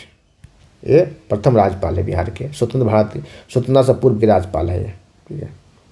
140 नंबर देखें कि महात्मा गांधी एंड बिहार, ठीक है, एस मेमोरीज लेखक कौन थे? राइट आंसर होगा राजेंद्र प्रसाद। ठीक है, इसके लेखक राजेंद्र प्रसाद हैं। 40 के बी। 141 देखें बिहार का सबसे पुराना गिरजाघर कौन सा है? तो पादरी की हवेली। कहाँ? इसमें में जब गिरजाघर का पढ़ा रहा था बिहार के स्थापत्य शैली, उसमें मैंने इसे बतलाया था बिहार का सबसे पुराना गिरजाघर है पादरी की हवेली। एक जब क्वेश्चन आएगा किस शैली में है तो गोथिक शैली। किसमें? गोथिक शैली। इस शैली भी बताया था मैं, गोथिक शैली। ठीक है, गोथिक शैली में नहीं पड़ी थी पादरी की हवेली। ठीक है, ये पटना सिटी में स्थित है। चलिए 142 नंबर है दिवंगत अभिनेता क्या है? कुमुदलाल गांगुली, जिन्हें उनके मंचीय नाम अशोक कुमार के नाम से जाना जाता है। उनका जन्म बिहार के किस जिले वो भी भागलपुर, ये भी चर्चा में रहा था। ठीक है। 143 नंबर है प्राचीन काल में गंगा के दक्षिण क्षेत्र को क्या कहा जाता था? राइट आंसर बी अनर्थ कहा जाता था। ठीक है। चलिए 144 नंबर है भारतीय उपमहाद्वीप में लोहे का प्रयोग कब शुरुआत हुआ? तो राइट आंसर होगा ई होगा, क्योंकि ऑप्शन दिया गया 6000 वर्ष पूर्व, बी है 9000 वर्ष पूर्व, सी है आपको कितना 12000 वर्ष पूर्व। तो ये जाने मगध का उत्कर्ष कब होता है? आर्यों इतिहासकारों द्वारा आर्यों के आगमन से। तो आर्यों का आगमन कब होता है मगध में? तो उत्तर वैदिक काल। उत्तर वैदिक काल कब माना जाता है? तो 1000 ईसा पूर्व, 1000 ईसा पूर्व को उत्तर वैदिक काल माना जाता है। ठीक है, उत्तर वैदिक काल। तो इस समय ही मगध में आर्यन का आगमन होता है और इस समय ही आयरन मेटालिक ओर की उपलब्धता के कारण यहाँ क्या होते हैं? कृषि के उपकरण बनते हैं, हथियार बनते हैं। इसीलिए क्या हुआ यहाँ कृषि अधिशेष हुआ, फिर राज्य महाराज साम्राज्य बना, फिर मगध का उत्कर्ष हुआ तो हथियार के बल पे और कृषि उपकरण के बल पे। तो 1000 ईसा पूर्व के आसपास। अभी के क्या चल रहा है? 2000 वर्ष चल रहा है, 2022 चल रहा है। ठीक है, 2023 चल रहा है। तो राइट आंसर होना चाहिए 3000 वर्ष पहले, 3000 वर्ष पहले, ये राइट आंसर होना चाहिए। ठीक है। 140 नंबर है दूसरी शताब्दी के आसपास रचित संस्कृत के अभिलेख के अनुसार सुदर्शन झील की एक कृत्रिम जलाशय की मरम्मत किसने कराया था? तो रुद्रदमन। ठीक है, रुद्रदमन। 146 देखें झांसी के आसपास देवगढ़ की मंदिर और इलाहाबाद के आसपास गढ़वा मंदिर में बनी मूर्ति किस कला में? तो राइट आंसर हो गुप्त कला में। ठीक है, कि गुप्त काल में ही मंदिर बनाना बृहद पैमाने पर मंदिर बनाने की शुरुआत हुई थी गुप्त काल में। यूपी, बिहार, झारखंड इस सब में, बंगाल सब में गुप्त काल में ही मंदिर बनाना का जोर पकड़ा था। ठीक है, ठीक है। यहाँ देखिए 147 नंबर, निम्नलिखित में से किस युद्ध में मुख्य विरोधियों का सही उल्लेख नहीं है? पहले इसको अंडरलाइन करें, सही उल्लेख नहीं है क्या है देखें। ठीक है, यह पानीपत का द्वितीय युद्ध, टीपू सुल्तान मराठा, यही है, यही होगा। आगे देख ले पहले, हल्दी घाटी का युद्ध महाराणा प्रताप, ये भी सही है। पानीपत का प्रथम इब्राहिम लोदी, सही है। तो ये राइट आंसर ये होगा, क्योंकि पानीपत का द्वितीय युद्ध जो होता है 1556 में ये होता है आपको अकबर और हेमू के बीच होता था। अकबर तो बाल्यकाल में था तो उसका संरक्षक था बैरम खां, तो अकबर और बैरम खां।